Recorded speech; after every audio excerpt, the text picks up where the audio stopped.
නමස්කාර වේවා බුදුරුවනට සැමදා බුදු හිමි සරණ යමි.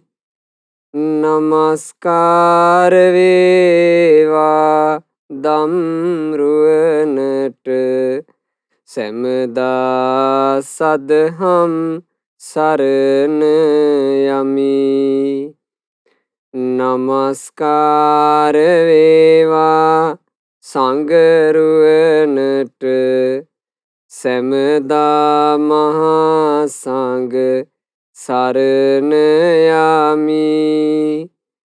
නමස්කාර වේවා තුනුරුවනට සැමදා තිසරණ සරණ යමි.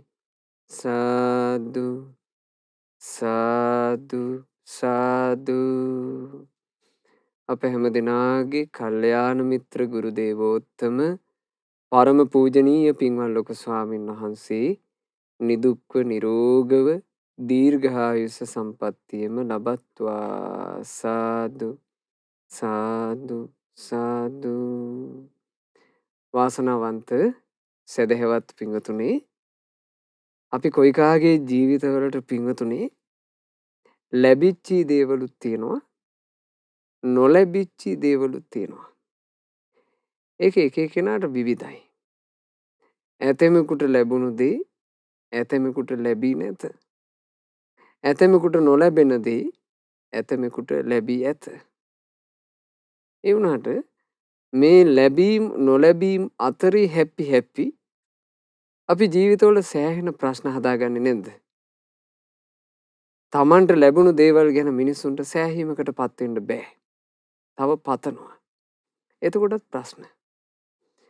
තමන්ට නොලැබිච්ච දේවල් සම්බන්ධයෙන් බොහෝ දෙනෙක් තමන්ටම ශාප කරගන්නවා. මං කාලකන්ණී, මගේ කරුමේ, මං අවාසනාවන්තයි. ඇතමෙක් සමහරට තමන්ගේ ඒ නොලැබීම් දරාගන්න බැරුව, තමන්ගේ ජීවිතයට එන තාඩන පීඩන අපහසුතා දරාගන්න බැරුව සියදිවි හානි කරගන්නවා වගේ තීරණවලට පවා යන්නේ නැද්ද? ජීවිතවල ප්‍රශ්න. ඊළඟට මේ ජීවිතවල තියෙනවා ඒ ඔක්කොම ලැබීම් නොලැබීම් අතරේ දෝලණය වෙවි නොයෙක් බොළඳ ප්‍රාර්ථනා ගොඩනගා ගන්නවා. තමන්ට නොලැබිච්ච දේ ලබා ගැනීම වෙනුවෙන් බොළඳ ප්‍රාර්ථනා මූලික කරගෙන කොහොම හරි මං ඒවා ලබා ගන්නවා කියලා යහපතින් හරි අයහපතින් හරි කටයුතු කරනවා. අනුන්ගේ දේවල් වලට ඊර්ෂ්‍යා කරනවා. අනුන්ගේ දේවල් බලෙන් ලබා ගන්න පුළුවන් නම් යම් විදිහකින් ඒක පිනක් වුණත් පවක් වුණත් ඒ ඕන දෙයක් කරනවා. සුචරිතයක වුණත් දුෂ්චරිතයක වුණත් ඒ ඕන දෙයක ඒ මිනිසයා එළඹෙනවා. මේ ඔක්කොම ප්‍රශ්න පින්වතුනි මේ සාමාන්‍ය ලෝකයේ තුල දකින්න ලැබෙනවා. තමන්ගේ ජීවිතේ පැත්තට නැඹුරු වෙලා බැලුවත් තමා තුලත් සමහරට මේ ප්‍රශ්න එක ප්‍රමාණ වලින් දකින්න පුළුවන්. බාහිර ලෝකයේ දිහා හැරී බලනකොටත් මේ විදිහට මේ මිනිස්සු ප්‍රශ්න වලට ලක් වෙලා විඳවන විඳවිල්ල දැක ගන්න පුළුවන්. එතකොට පින්වතුනි, තෙරුවන් සරණ ගියපු ශ්‍රාවක ශ්‍රාවිකාවෝ විදිහට අපි සිහිය නගා ගන්න ඕනේ. අපි අසරණ නෑ. අපේ බුදු සමිඳු තවම වැඩ වෙසෙති. මේ සද්ධර්මයේ තුල බුදුරජාණන් වහන්සේ තාමත් ජීවමානයි. ඒ භාග්‍යතුන් වහන්සේ අපේ ජීවිතේ ප්‍රශ්න කංකටොළු විසඳා ගැනීම පිණිස අනුකම්පාවෙන් දේශනා කරපු සද්ධර්මයේ පිහිට මට තාම තියෙනවා. මං මේ පිහිටෙන් මගේ ජීවිතයට රැකවරණය සලසා ගත යුතුයි කියන තැනටයි වින්වතුනි අපි කවුරුත් පැමිණිය යුත්තේ. ඉතින් අද දවසේත් අපි සුත්ත නිපාතයේ ඇසුරු කරගෙන බොහෝම සුන්දර ධර්මයක් ශ්‍රවණය කරන්නයි සූදානම් වෙන්නේ. පින්වත් ඉනිසා සහ චතුරංග යන දෙපළත්, පින්වත් නිමාෂා සහ ලසිත යන දෙපළත්, පින්වත් චතුරී සහ හිමාන් යන දෙපළත් විසිනුයි අද දවසේ මේ උතුම් වූ ධර්ම දානමය පින්කම සිද්ධ කරනු ලබන්නේ. පින්වතුනි, සුත්ත නිපාතයේ එන උරංග සූත්‍රය නම් වූ සූත්‍ර දේශනාවේ බුදුරජාණන් වහන්සේ මෙන්න මේ විදිහට අපේ ජීවිතය ගැන සොඳුරු අර්ථයක් දේශනා කළා.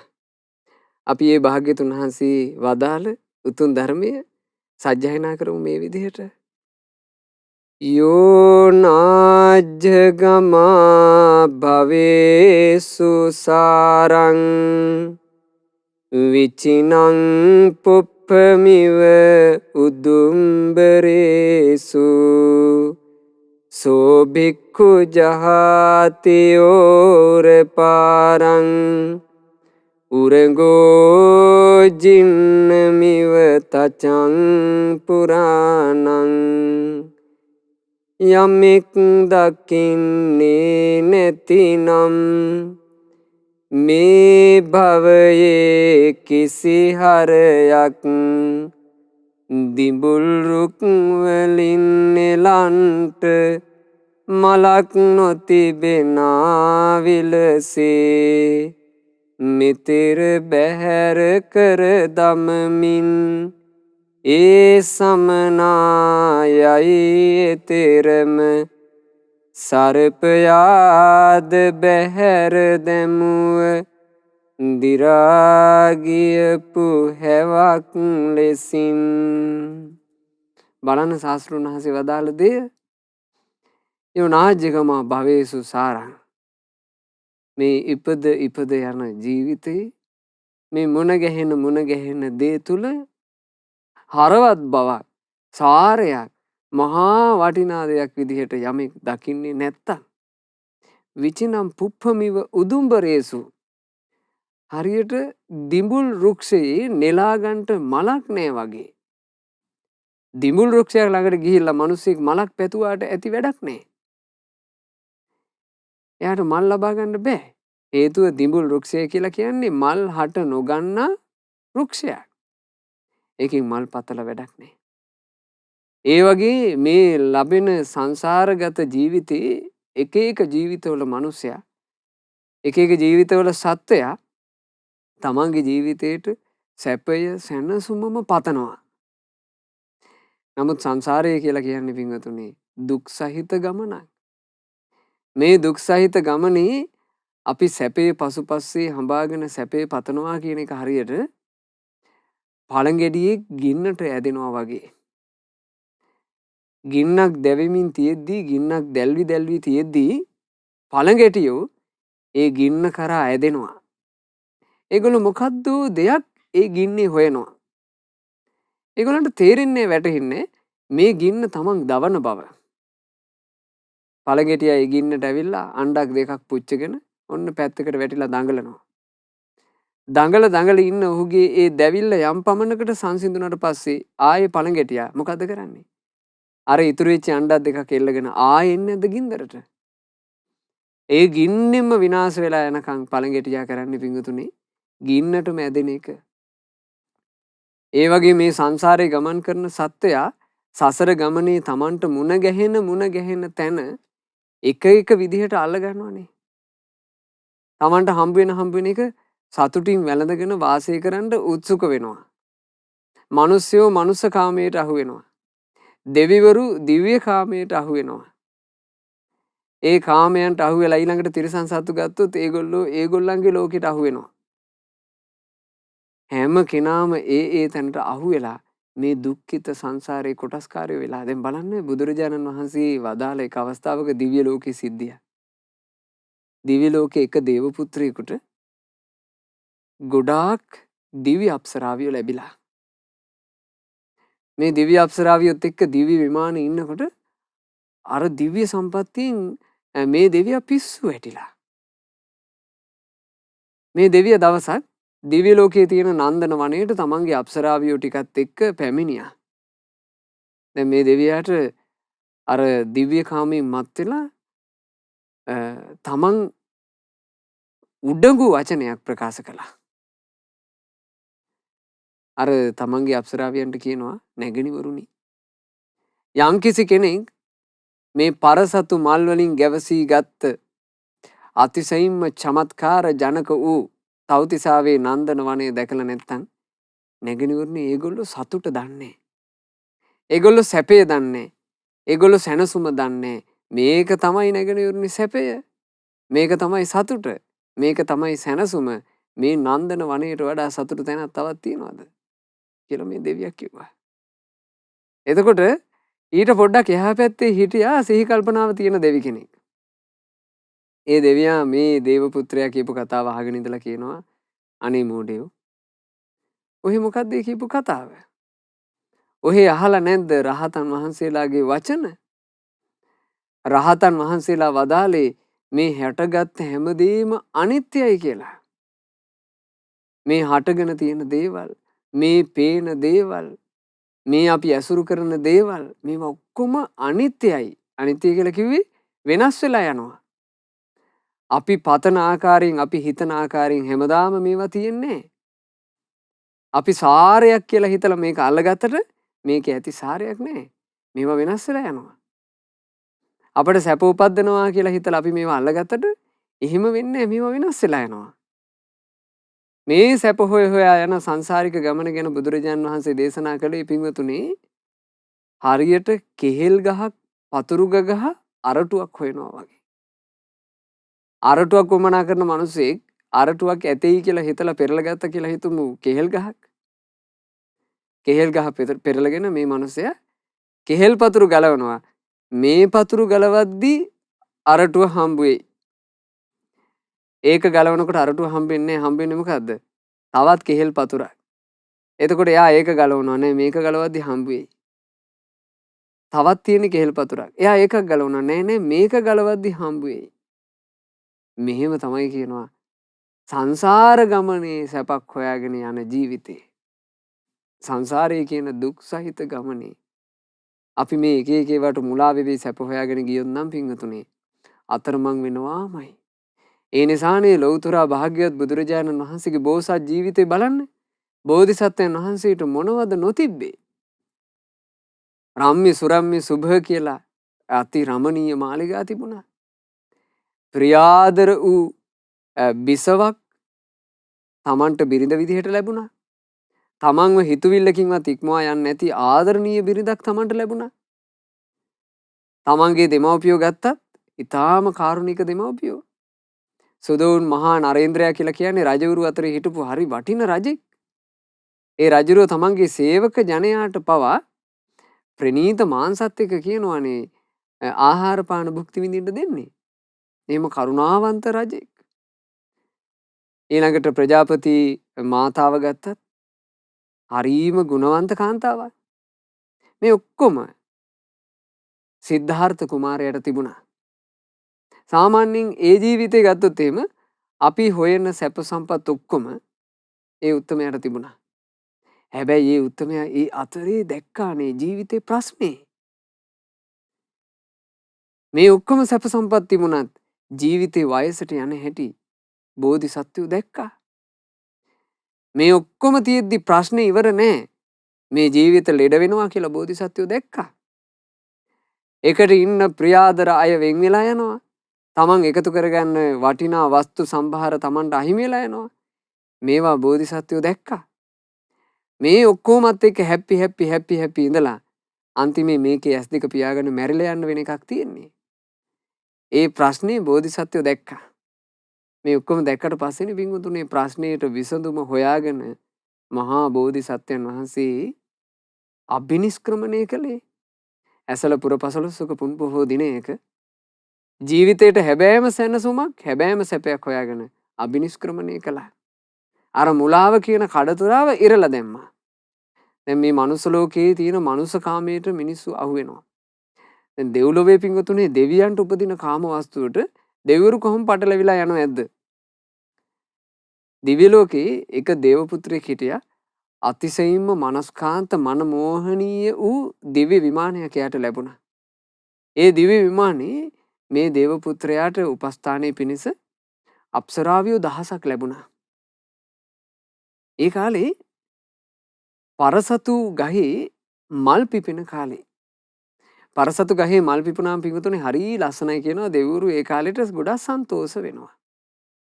ඉතින් මේ දේව පුත්‍රයා තමන්ගේ ප්‍රියාදර අප්සරාවියෝ 1000ත් එක්ක නන්දන උයනට ගියා එදා පරසතු රුක්සෙවනේ සතුටු වෙන්නම් කියලා. මේ දෙවියාගේ නම සුබ්‍රහ්ම. සුබ්‍රහ්ම කියන දෙවියෝ පරසත රුක් සෙවණට ගිහිල්ලා රුක් සෙවණේ නිදහස් තැනක වාඩි වුණා.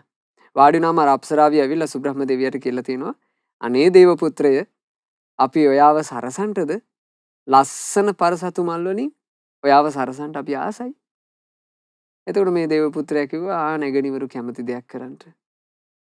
දැන් මේ දේව පුත්‍රයා තමන්ගේ අප්සරාවියෝ තමාව සරසනකන් දැස පියාගෙන ඒ සැරසිල්ල වලට ඉඩ දීලා හිටියා.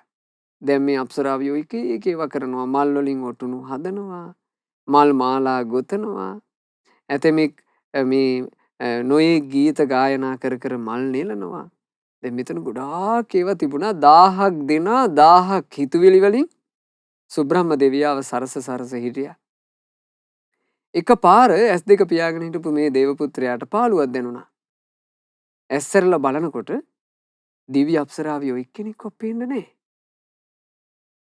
මේ දේව පුත්‍රයා ඒ දිව්‍ය අප්සරාවියන්ව හෙව්වා. නන්දන වනේ පුරා හෙව්වා. තමන්ගේ දිව්‍ය විමානේ හෙව්වා. දැන් මේ දේව පුත්‍රයාගේ හිත කලබලයි. අයියෝ මගේ නැංගණිවරු මාව දාලා කොහෙද ගියේ? ඈලා චාතුම් මහරජකේටවත් ගියාද? තවුතිසාවේ ඉඳලා ඒ දේව පුත්‍රයා චාතුම් මහරජකේම විමසුවා. එහෙ නෑ. ඈලා භූමස්ත දෙවියන් අතරටවත් ගියාද? ඈලා භූමස්ත දෙවිවරු අතරෙත් නෑ. ඈලා මනුස්ස ලෝකෙටවත් ගියාද? ඈලා මනුස්ස ලෝකෙ ගිහිල්ලත් නෑ. ඈලා පෙරේත ලෝකෙවත් ගියාද? පෙරේත ලෝකෙත් නෑ. ඈලා තිරිසන්නු අතරේවත්ද? තිරිසන්නු අතරෙත් නෑ. අහෝ මාගේ නැගණිවරු නිරේවත් ගියාද? මේ දේව පුත්‍රයා නිරය දෙස බැලුවා. දිව්‍ය කාමයෙන් මත් වෙලා හිටපු ඔහුට නිරයක්, තිරිසන් ලෝකයක්, පෙරේත ලෝකයක් තියෙනවා. අපි මැරෙනවා. දිව්‍ය ජීවිතේ සදාකාලික නෑ. අපි චුත වෙනවා. මේවා ඔක්කොම අමතක කරලා තිබ්බා. තමන් ආදරය කරපු තමන්ගේ ප්‍රිය අප්සරාවියෝ ටික නැතුව ගියාට පස්සේ තමයි මේවා බලන්න පටන් ගත්තේ. අහෝ බලනකොට මීට සුළු මොහොතකට පෙර දිව්‍ය පරසතු රුක් සෙවණේ දිව්‍ය පළඳනාවන්ගෙන් සතුටු වෙවි. දිව්‍ය නෘත්‍යයෙන් සතුටු වෙවි. දිව්‍ය වාදනයෙන් සතුටු වෙවි. දිව්‍ය ලෝකේ හමන සිසිල් හුළඟින් තමන්ගේ ශරීරය සතුටු කර කර වාසය කරපු ඒ රූබර අප්සරාවියෝ දැන් ගිනි දැල් අතරේ දැවෙනවා. පින්වතුනි ඔබ හිතන්න ඒ දෙවියාට ඒක කොච්චර සංවේදී වෙන්න ඇතිද? අපොයි කියලා හිතුණා. හදවත දැවි ගියා. ඒ දේව පුත්‍රයා ඒ මොහොතේ තමන්ට පිළිසරණක් හොයනවා. මගේ නැගණිවරට මේ නස්පැත්තිය වුණා. මට මොකක් වේවිද? එතකොට ඒ දේව පුත්‍රයා තමන්ගේ ජීවිතය ගැන විමසුවා. ඒ දෙවියට එහෙම හැකියාවකුත් තිබුණා. ඒ හැකියාවවත් ඒ දෙවියා යොදාගෙන තිබුණේ තමන්ගේ ජීවිතය සම්බන්ධයෙන් බැලීම. ඇයි හේතුව? තමන්ට ලැබිලා තියෙන ඒ වගේ මත් වෙලා. එතකොට ඒ දේව පුත්‍රයා තමුන්ගේ ජීවිතය දිහා බලනකොට පින්වතුනේ තමන්ටත් මනුස්ස ලෝකයේ දින 7ක් ඇතුළත මේ දිව්‍ය ජීවිතෙන් චුත වෙන්නයි තියෙන්නේ. චුත වෙලා නිරේ උපදින්නයි නියම වෙලා තියෙන්නේ. මහා බයක් හටගත්තා. ඒ මහා බය හටගන්නකොට ඒ දේව පුත්‍රයාට පිළිසරණක් තිබුණා. බුදුරජාණන් වහන්සේ වැඩ හිටියා. බුදුරජාණන් වහන්සේ වැඩ හිටියා.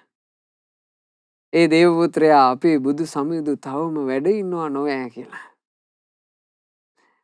අර දෙව්ලොවින් චුත වෙලා බුදුරජාණන් වහන්සේ හොයාගෙන ආවා ඉරක් හඳක් වගේ බැබලි බැබලි දෙවුරන් මෙහෙරේ වැඩ ඉන්න භාග්‍යතුන් වහන්සේගෙන්. සුබ්‍රහ්ම දෙවියා අහනවා ස්වාමීනි භාග්‍යතුන් වහන්සේ හටගත්ත දුක් නිසාත් මේ හද දැවෙන්නේය. හටගන්න තිබෙනා දුක් නිසාත් මේ හද දැවෙන්නේය. ස්වාමීනි ශෝක තැවුල් සංතාප කිසිවක් නැති වද වේදනාව කිසිවක් නැති හැබැයි සැනසුමක් මේ ලෝකේ තියනවද? එතකොට බුදුරජාණන් වහන්සේ දේශනා කළා ඒ දේව පුත්‍රයාට නිවන ගැන. දේව පුත්‍රය නාඤ්ඤත්‍ර බොජ්ජංගා තපසා අවබෝධයේ පුනිස වමනා කරන බොජ්ජංග ධර්ම වඩන්නේ නැතුව වීරිය දියුණු කරන්නේ නැතුව නාඤ්ඤත්‍ර ඉන්ද්‍රිය සංවරා ඇස කන නාසය දිවකය මනස කියන මේ ආයතන අකුසලයෙන් වළක්වාගෙන කුසලයේ තුල සංවර කරගන්නේ නැතුව නාඤ්ඤත්‍ර සබ්බ නිස්සග්ගා සියලු කෙලෙස් ගැට වලින් නිදහස් වෙන්නේ නැතුව සොත්තිං පස්සාමි පානිනං මේ සත්‍යයට වෙනත් සැපයක් නම් ඇත්තේ නැත. එහෙනම් සැපේ මොකද්ද? නිවනමයි. මේ භවය තුල කිසි සාරයක් නැහැ. මේ පේන දේවල් අතරේ කිසි සාරයක් නැහැ. මෙව වගේ නිදහස් වීමමයි සැනසුම කියලා දැක්ක කෙනා. සෝ භික්ඛු ජහාති ඕරපාරං. මේ දුක් විඳින සසර අත්හැරලා දුකින් නිදහස් වූ එතෙර වන නිවන කරාම යනවා. හරියට සර්පයා හැව අත්හැරලා දාලා යනවා වගේ. හැව අත්හැරලා දාලා ගියාට පස්සේ ආයෙ සර්පෙක් හැවට රින්ගන්නේ. ඒ වගේ සංසාරෙන් නිදහස්. ඒ කිව්වේ රහතන් වහන්සේ.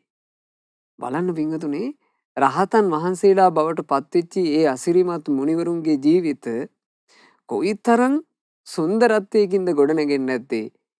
මේ කිසි මුලාවකට අහු නොවි. බුදුරජාණන් වහන්සේ ගැන තව මෙහිම වදාළා. යස්සන්තරතෝන සන්තිකෝපා ඉති භවා භවතංව වීතිවත්තෝ සෝභික්කු ජහාති ඕරපාරං උරගෝ ජින්නමිව තචං පුරාණං. යම් කෙනෙකුගේ සිත ඇතුලේ කිසිම කෝපයක් නොමැතිද නානා මතවල පටලිලි ඉක්මවා ගියේ වේනම් මෙතෙර බැහැර කර දමමින් ඒ සමනායයි එතෙරම සර්පයාද බැහැර දැමුව දිරාගියපු හැවක් ලෙසින්. යම් කෙනෙක්ගේ හිත ඇතුලේ කෝපය නැත්තම්, තමා ගැන කෝපයක්, අනුන් ගැන කෝපයක්, නානා මතවල පැටලි කෝප කර කර ඉන්න එක ඉක්මවා ගියා නම්, දැන් කෝපය කියන එක එනවා පින්වතුනි, තමන් බලාපොරොත්තු වෙන විදිහට තමන්ට ලැබීම් නැතිකොට කෝපේනවා. ඊළඟට තමන් බලාපොරොත්තු වෙන විදිහට තමන්ට ලැබීම් නැතිකොට එයාට නොයිවසීම, ඊළඟට අසහන එනවා. ඒක තමන් ගැනත් එනවා, අනුන් ගැනත් එනවා. තමන් ගැන ඉන්නේ කොහොමද? මං මහා කාලකන්ණී. මගේ ජීවිතේ මහා කරුමයක්. මම මොනවා කරත් හරියන්නේ. ඇයි මට හරියන්නේ නැත්තේ? ඇයි මං අත ගහන වැඩේ වරදින්නේ? කියලා එයාට තමන් ගැන කෝපයක් එනවා. අනුන් ගැන එයාට ඉන්නේ කොහොමද නොමනාපේ? මේකුන්ට මේවා ලැබෙන්න එපා. ලැබිලා තියෙනේවා වෙනසෙන්න ඕන. එයාට ඒව ගැන ඊර්ෂ්‍යාව උපදිනවා. දැන් මේ ප්‍රශ්න දෙකම පින්වතුනි අපිට සාමාන්‍ය සමාජය තුළ එක ප්‍රවෘත්ති වලින් අහන්න ලැබෙන්නේ නැද්ද? මේක තියෙනවා. ඇතමින් මේ ප්‍රශ්න අතරේ කොටු වෙලා උහුලා ගන්න බැරුව සියදිවි හානි කරගන්නවා. ඇතෙමෙක් අනිත් අයව ඝාතනය කරනවා. ඇතෙමෙක් අනිත් අයට කොඩිවින කරනවා. අනිත් අයට හූනියම් කරනවා. ওই පවුල් හැඳි ගෑවිලා යන්න ඕන කියලා එක විකාර කරනවා. බලන්න. මේ ඔක්කොම අවුල් ජාලාව මේ සංසාර ගමනේ පටලැවිච්ච සත්වයාට තිබෙන්නේ ය. ඒ බඳු සත්වයාට බුදුරජාණන් වහන්සේගේ සරණ ලැබුණොත් ඒ කෙනාට ඒකාන්තයෙන් සැනසුමක් ලැබෙන්නේමය. බුද්ධ කාලේ හිටියා රජ්ජු මාලා නමින් ප්‍රසිද්ධ වෙලා හිටපු කෙනෙක්. ඔබ අසා ඇති. ඇය දාසි කෙල්ලක්. ඇය උපදිනකොටම දාසි පවුලක. සාමාන්‍ය දාසියකට වඩා ඇගේ දාසි ජීවිතේ කරකස වුණා. හේතුව ඇගේ නෝනා හරීම තද කාන්තාවක්. හැම තිස්සෙම ඇයට ගහනවා. ඇය අවුරුදු 16 වගේ එනකොට ඇය තරුණ ගෑනු ළමයා. ඇය ලස්සනට ඉන්න ආසයි. ඉතින් ඇය දිග කොණ්ඩයක් වවා ගත්තා. ඇය කොණ්ඩේ මල් ගහනවා. ඇය තනියම ගීත ගයනවා. ඇය තනියම හිනහ වෙනවා. ඇය හැමතිස්සෙම පිරිසිදුව ඉන්න කැමතියි. ඇය මෙහෙම ඉන්න කාලේ නෝනට ඇයව පින්නන්න බෑ. ඇයව කොණ්ඩෙන් ඇදලා අරගෙන ඇයට ගහනවා. ඇයට උහුල ගන්න බැරුව ගියා. කොච්චර උහුලන්න බැරුව ගියාද කියන්නේ මේ තරුණ දුව තමන්ගේ කොණ්ඩය කපලා අයින් කළා. මේ කොණ්ඩේ තියෙන නිසානේ මගේ කොණ්ඩෙන් ඇද ඇද මට ගහන්නේ. මට කොණ්ඩේ එපා. ඒ කොණ්ඩේ කැපුවා. ඒ කොණ්ඩේ කැපුවට පස්සේ නෝනා දකින්නවා. නෝනා කිව්වා උඹ හිතුවාද කොණ්ඩේ කපලා මගෙන් බේරෙන්න? උඹට කොණ්ඩේ නැත්තම් උඹව අල්ලගන්න විදිහ මම දන්නවා. හිටපන් ඔබට කියලා හරියට බල්ලෙකුගේ බෙල්ලට දම්වැලක් දානවා වගේ ඇගේ බෙල්ලට ඈට ගලව ගන්න බැරි වෙන විදිහට දම්වැලක් දැම්මා. ඒ දම්වැල දාපු නිසා ඈ ගැන ඒ කාලේ ප්‍රසිද්ධ වුණා රජ්ජුමාලා. ඒ දම්වැලින් ඒ ඈව ගැට ගහලා තියෙන මේ බන්ධනෙන් ඇදලා තමයි ඈට ඊට පස්සේ තඩි බාන්නේ. ඇය හරි වෙහෙසකටපත් වුණා. දවසක් ඇය තීරණය කරනවා මට මෙහෙම ගුටි කකා ජීවත් වෙන්න බෑ. මේ රෞද්‍ර කාන්තාව හැදෙන්නෙත් නෑ. මට කිසි සැනසුමක් නෑ. මීට හොඳයි මම මැරිලා යන එක. මම මැරෙනවා කියලා හිතාගෙන ඈ තමන්ගේ නිවසේ තියෙන වතුර කලේ අතට ගත්තා. වතුර කලේ ඇතුළට හොර රහසේම ලණු පොටක් දාගත්තා. වතුර කලෙත් අරගෙන නෝනට මතක් කළා නෝනා මං ලින්දට ගිහිල්ලා වතුර එකක් අරගෙන එන්න. එහෙම කියලා පිටත් වෙලා ගියා. දැන් ඇගේ හිත තියෙන්නේ එල්ලිලා මැරෙන්න ඕන. ඇය තමන්ටම ද්වේෂ කර කර තමන් ගැනම කෝපයෙන් මට ලැබිච්ච කාලකන්ණි ජීවිතයක් කිය කී ඇය ගියා. පාරෙන් අයින් වෙලා එක ගහක අත්තකට ලණුව දාලා ඇය තොණ්ඩුවක් හදාගත්තා එල්ලිලා මැරෙන්න. ඇය එල්ලෙන්න සූදානම් වෙනකොටම මහා කාරුණික බුදුරජාණන් වහන්සේ දිවමන්ව වැඩ හිටපු නිසා බුදුරජාණන් වහන්සේ රජ්ජුමාලා ළඟට වැඩම කළා. භාග්‍යතුන් වහන්සේ ආමන්ත්‍රණය කරනවා ඇයට රජ්ජුමාලා මෙහෙට එන්න. ඇයට කවදාවත් එච්චර ආදරයෙන් කරුණාවෙන් කතා කරන වචනයක් ඇහිලා තිබෙන්නේ නැහැ. ඇගේ හිත නිවි ගියා.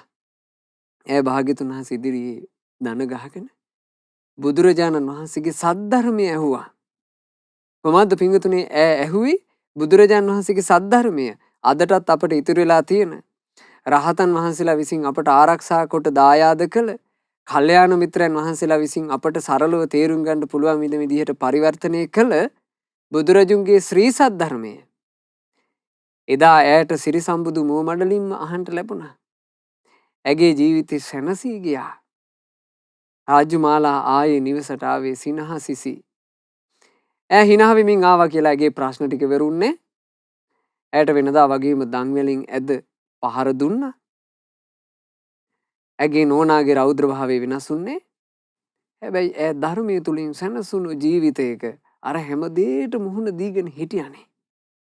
ධර්මය කියලා කියන්නේ ඒ වගේ හාස්කම පිංගුතුනේ. නෝනා ටික දවසක් ගියාට පස්සේ නෝනාට පේනවා තමන්ගේ දාසිගේ වෙනසක්. දවසක් නෝනා දාසිට කතා කරනවා කෙල්ලේ රජ්ජුමාලා මට ඇත්ත කියපන් ඔබ පුදුම සතුටකින් ඉන්නෝනේ.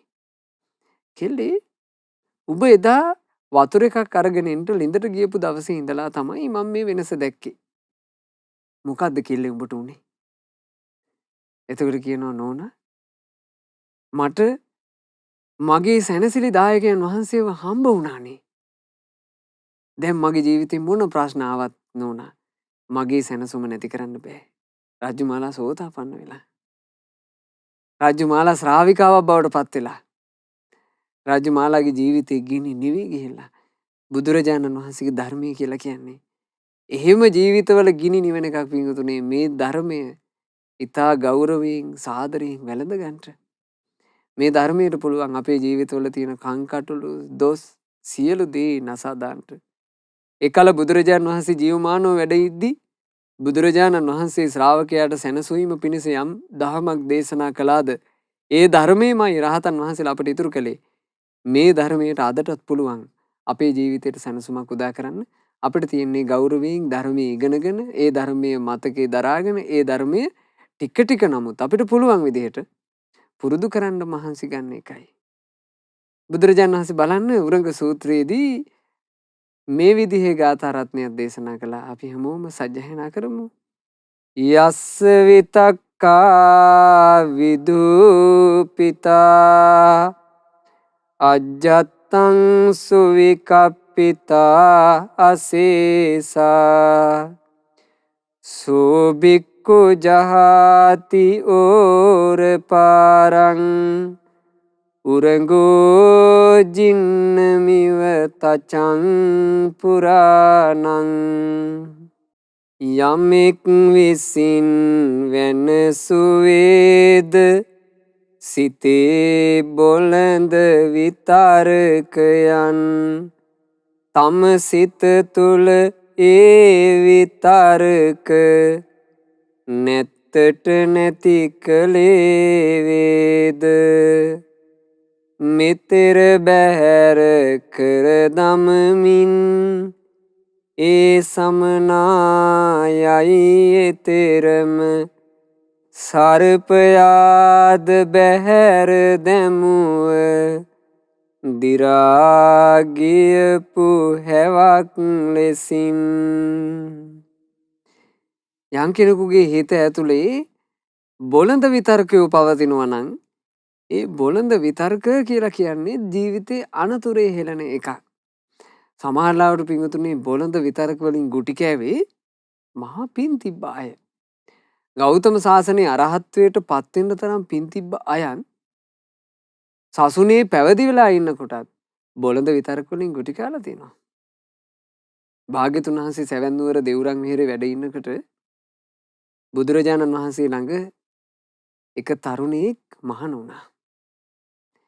මේ මහණ වෙච්ච තරුණයා මහණ වෙන්න කලින් විවාහ වෙලා හිටියේ. තරුණ බිරිඳක් හිටියා. ඒ බිරිඳව අත්හැරලා දාලා තමයි මහණ උනේ. ඉතින් ටික දවසක් යනකොට අර බිරිඳට මේ භික්ෂුන් වහන්සේව මතක් වෙනවා. එතකොට බිරිඳ කරන්නේ එක එක පයින්ඩකාරයන්ගේ අතේ මේ භික්ෂුවට නොයෙක් පණිවිඩ එවනවා. ඔයයිට මාව මතක් වෙන්නේ නැතිද? ඔයයි කොහොමද මාව අමතක කරලා ඔහොම ඉන්නේ? එහෙම පණිවිඩ එවනවා. පණිවිඩ එවනකොට අර භික්ෂුන් වහන්සේගේ හිත කැළඹුණා. භික්ෂුන් වහන්සේ කල්පනා කළා මං වැරද්දක් කළේ. මගේ බිරිඳ මට ආදරෙන් ඉද්දි අයියෝ මං එයාව තනියෙන් දාලා ආවනේ. මං කරපු දේ අසාධාරණයි ගැලපෙන්නේ. මං සිවුරු ඇරලා යන්න ඕන. බුදුරජාන් වහන්සේගේ ළඟට මේ භික්ෂුව එනවා. ඇවිල්ලා කියනවා අනේ ස්වාමීනි මං සිවුරු හැර යන්න කල්පනා කළා.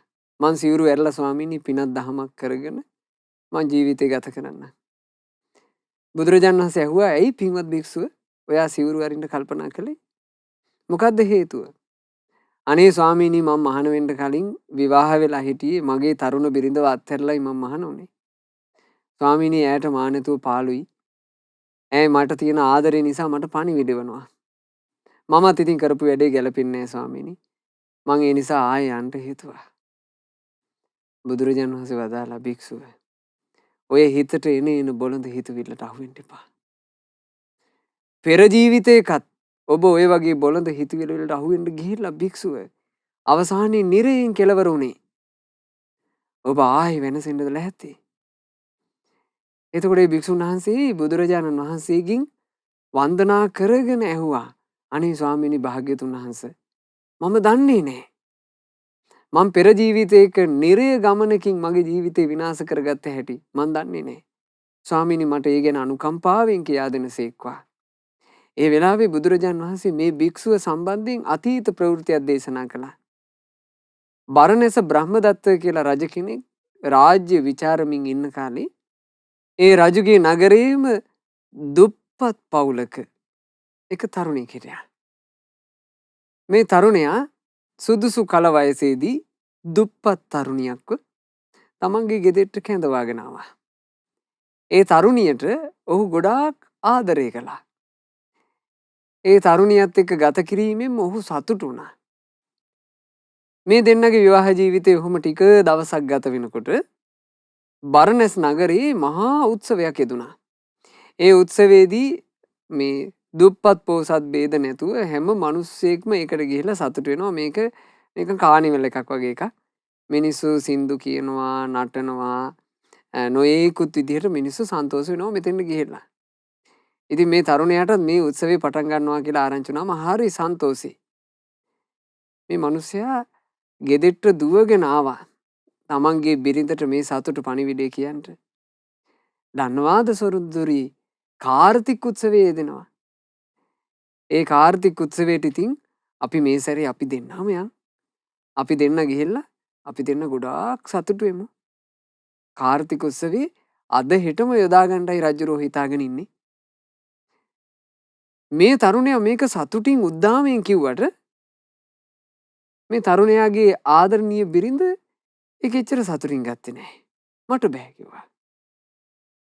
එතකොට මේ තරුණයා ඇගෙන් අහනවා ඇයි සොඳුරි? ඇයි ඔයා කැමති කාර්තික උත්සවයට යන්න? මං කාර්තික උත්සවයට යනවා නම් මට අලුත් ඇඳුමක් ඕනේ. මට බෑ මේ පරණ ඇඳුම් අඳගෙන කාර්තික උත්සවයට යන්න. මගේ යාළුවොත් එනවා. මගේ යාළුවෝ දැක්කොත් එහෙම මං පරණ ඇඳුමෙන් ඇවිත් ඉන්නවා. ඒක මට හරි නෑ. මට අලුත් ඇඳුමක් අරන් දෙනවනම් මං යනවා කිව්වා. එතකොට මේ තරුණිය කිව්වා අනේ සොඳුරි. ඔයා තේරුම් ගන්න එපයි. මට මේ කාලේ සල්ලි අමාරුයිනේ. අලුතින් ඇඳුමක් ගන්නවා කියලා කියන්නේ කොච්චර වියදම් යනවද? එහෙම නෙමෙයි සොඳුරි. ඔයයි මායි දෙන්නම පරණ ඇඳුම් ඇඳගෙන අපි දෙන්න සතුටින් යමු.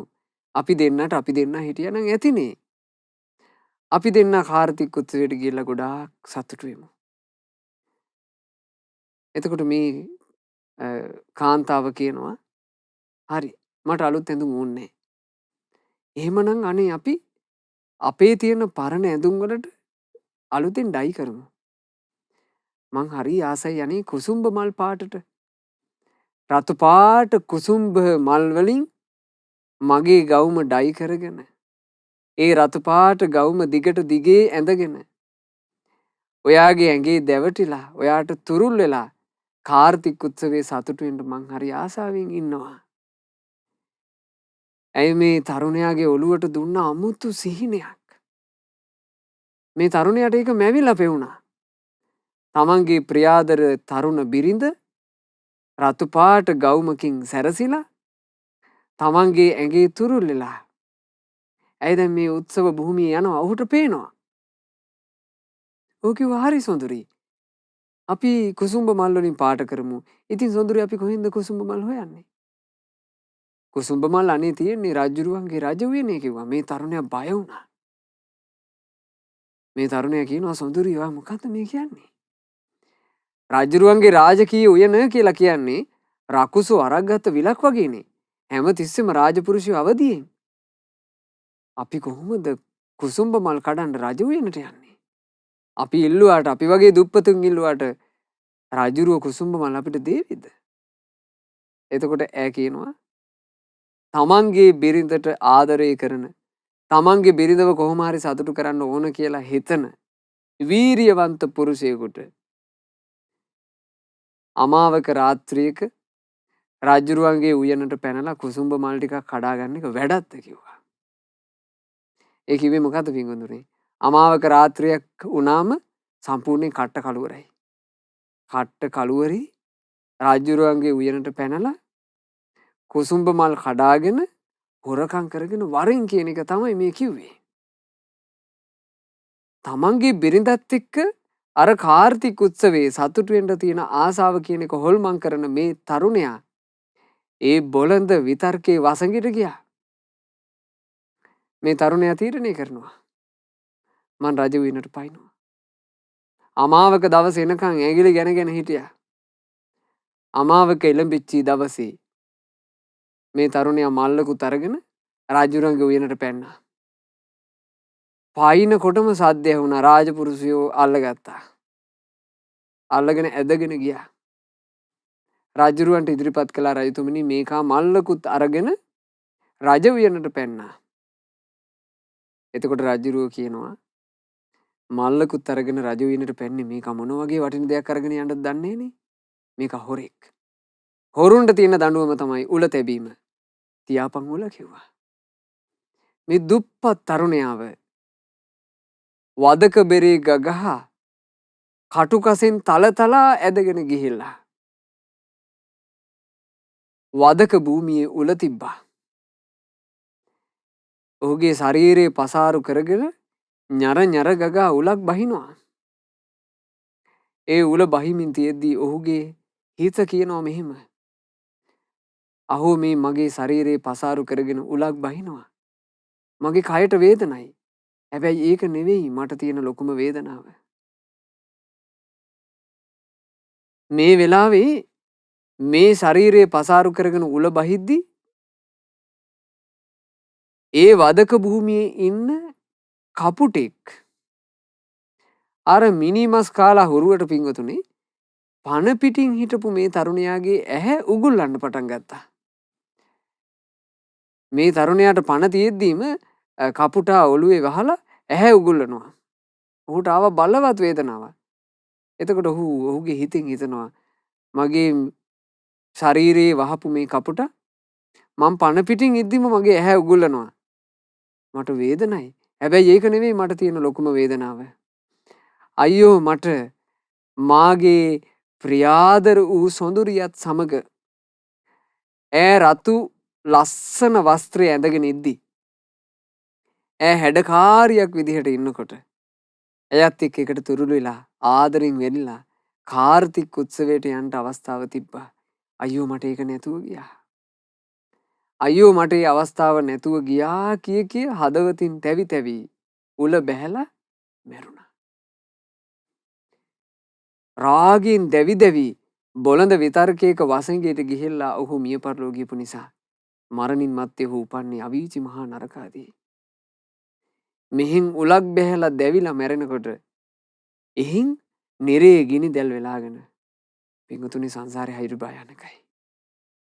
සංසාරේ හරි භයානකයි.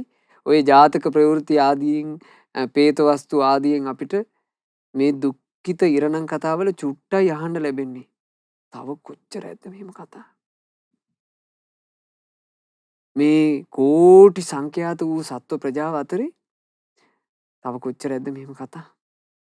බලන්න පිංගුතුනේ සංසාරගත සත්වයෝ කොච්චර ඉන්නවද කියන එක අපිට පේනවා. කූඹි ගුලක් දිහා බලන්න.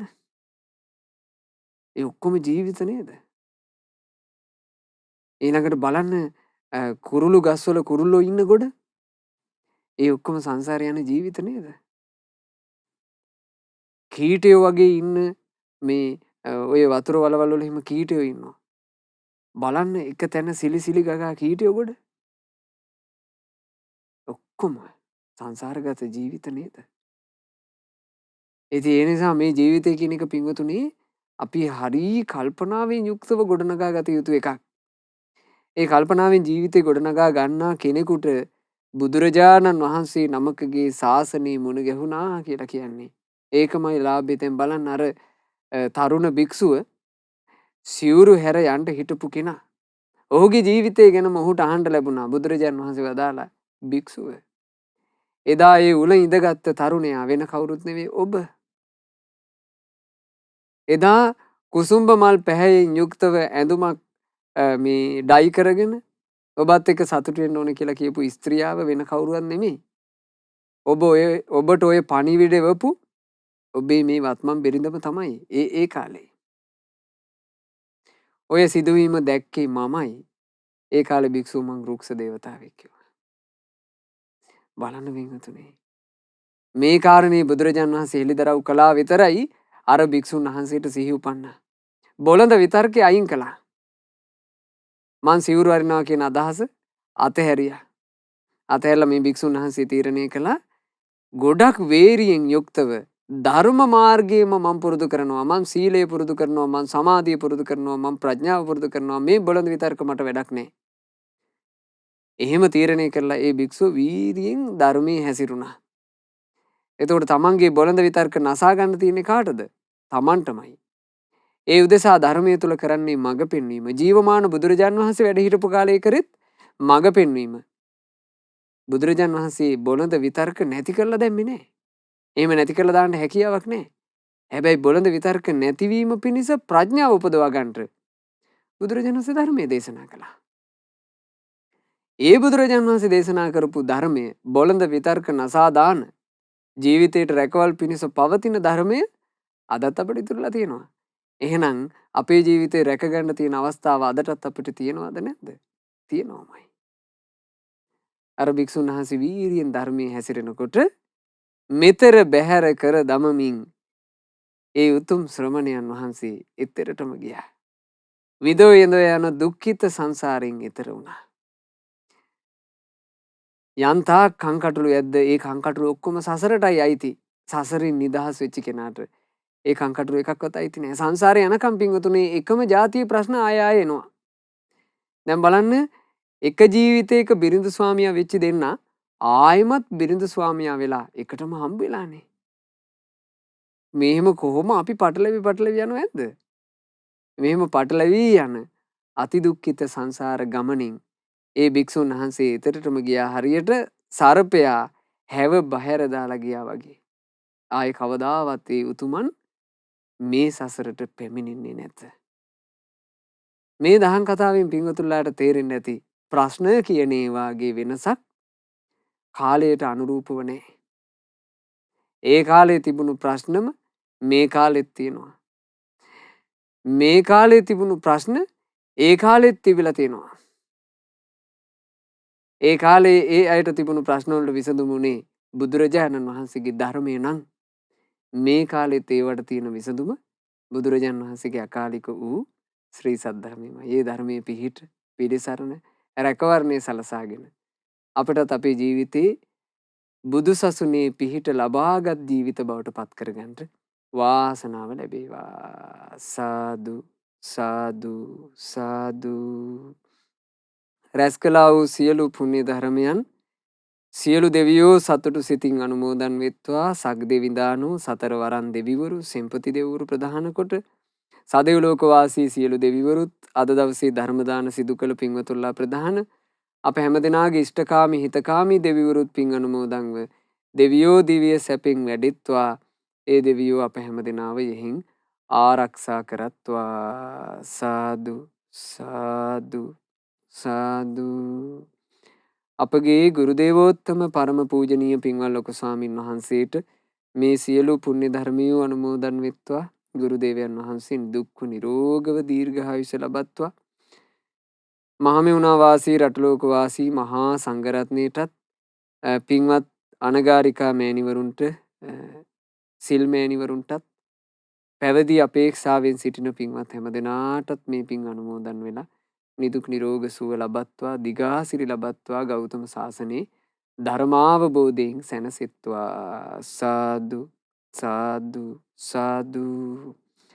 අද දවසේ ධර්ම දානමය පින්කම සිදු කරපු පින්වත් ඉනිසා සහ චතුරංග යන දෙපළගේ නමිනුත් නිමාසා සහ ලසිත යන ඒ දෙපළගේ නමින් මිය පරලොව යෙදුණා වූත් ඒ වගේම චතුරි සහ හිමාන් යන දෙපළගේ නමින් මිය පරලොව යෙදුණා වූත් ඒ සියලු ඥාතීන්ට අපි පින්පෙත් අනුමෝදන් කරමු.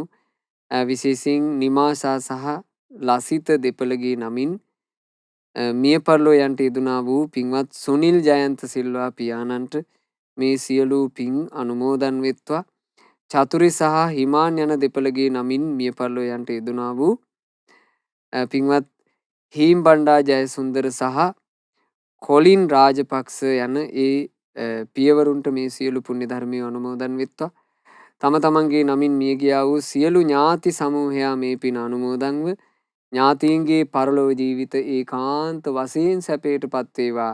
අපගේ ඥාතින් ඉක්මන් භවයකදීම සංසාර දුකින් අත් මිදෙත්වා කියන ප්‍රාර්ථනාවෙන් ඥාතීන්ට පින් අනුමෝදනා සිදු කරන්න.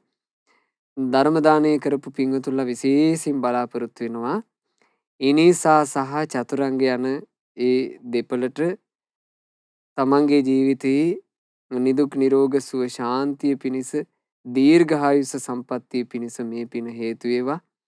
ඒ අයගේ ආදර පුතු වන නේතන් පුතාට මේ සියලු පුණ්‍ය ධර්මයන්ගේ ආශිර්වාදය සැලසේවා. ඒ වගේම ඒ පින්වතුන්ලාට ලැබීමට සිටින දරුවාට මේ සියලු පුණ්‍ය ධර්මයන්ගේ ආශිර්වාදය සැලසේවා. ගීතානි රණවක මෑණියන්ටත් ප්‍රේමසිරි පියාණන්ටත් විවිලේ ප්‍රනාන්දු පියාණන්ටත් සරෝජා මෑණියන්ටත් මේ පින් අනුමෝදන් වෙලා නිදුක් නිරෝග දීර්ඝායුෂ සම්පන්නිය පිණිස මේ පින් ඒකාන්ත කොට හේතු වාසනා වෙත්වා. ඒ වගේම නිමාෂා සහ ලසිත යන දෙපළ බලාපොරොත්තු වෙනවා. ඒ අයගේ ආදර පුතුන් වන වීහාස් පුතුට සහ ලෙහාස් පුතුට මේ සියලු පුණ්‍ය ධර්මයන්ගේ ආශිර්වාදය නොඅඩුවම සැලසේවා. ඒ අයටත් ලැබීමට සිටින දරුවාටත් මේ සියලු පුණ්‍ය ධර්මයන්ගේ ආශිර්වාදය වේවා. සුජීවත්ව සිටින පින්වත් ජයන්ති මෑණියන්ට ඒ වගේම ලසිත මහත්මයාගේ ආදරණීය දෙමව්පියන්ට මේ සියලුම පුණ්‍ය ධර්මයන්ගේ ආශිර්වාදය නොඅඩුවම සැලසේවා. ඒ වගේම චතුරී සහ හිමාන් යන දෙපළ බලාපොරොත්තු වෙනවා. ඒ අයගේ ආදරණීය දියණිය වන හිමාරා දුවට මේ සියලු පුණ්‍ය ධර්මයන්ගේ ආශිර්වාදය සිත සාන්තිය සැලසේවා කියන ප්‍රාර්ථනාව සුජීවත්ව සිටින කාන්ති මෑණියන්ට සහ කමලා මෑණියන්ට මේ සියලු පින් අනුමෝදන් වෙලා නිදුක් නිරෝග සුව සැලසේවා දීර්ඝායුෂ සැලසේවා කියන ප්‍රාර්ථනාව. ඉතින් මේ වගේ උතුම් පුණ්‍ය ප්‍රාර්ථනා බොහෝමයක් පෙරදරි කරගෙනයි අද මේ පින්වතුන්ලා ධර්ම දානමය පින්කම සිද්ධ කළේ. විශේෂයෙන් අපි ඒ දරුවන් ලැබීමට සිටින ඒ මෑණිවරුන්ට අපි පින්පෙත් අනුමෝදනා කරනවා ආශිර්වාද කරනවා. ඒ මෑණිවරුන්ට මේ සියලු පින් අනුමෝදන් වෙත්වා. කුසේ පිළිසිඳ සිටින දරුවාට මේ සියලු පින් අනුමෝදන් වෙත්වා. ඒ මෑණිවරු දෙපළට නිදුක් නිරෝග සුව ශාන්තිය යුතුව දෙවියන්ගේ රැකවරණ ලැබ නිදුක් නිරෝග දරු සම්පත් සුවසේම මෙලොවට බිහි කරන්නට වාසනාව ලැබෙත්වා. රැස් කළා වූ සියලු පුණ්‍ය ධර්මයෝ අද ධර්ම දානයන් සිදු කළ පින්වත් ඉනිසා සහ චතුරංග යන දෙපළටත් පින්වත් නිමාසා සහ ලසිත යන දෙපළටත් පින්වත් චතුරී සහ හිමාන් යන දෙපළටත් ඒ පින්වතුන්ලාගේ ආදරණීය දරුවන්ටත් සුජීවත්ව සිටින ආදරණීය දෙමාපියන්ටත් පවුලේ සියලු දෙනාටත් මේ සියලු පින් අනුමෝදන් වෙලා සියලු දෙනා නිදුක් නිරෝග සුවයම ලබත්වා. දීර්ඝායුෂ සම්පන්නියම ලබත්වා. තම තමන් කරන කියන රැකී රක්ෂා ව්‍යාපාර ආදිය දියුණුවටම පත්වෙත්වා. දරුවන්ගේ අධ්‍යාපන කටයුතු ආදිය ਸਰව ප්‍රකාරයෙන් සාර්ථකත්වයට පත්වෙත්වා.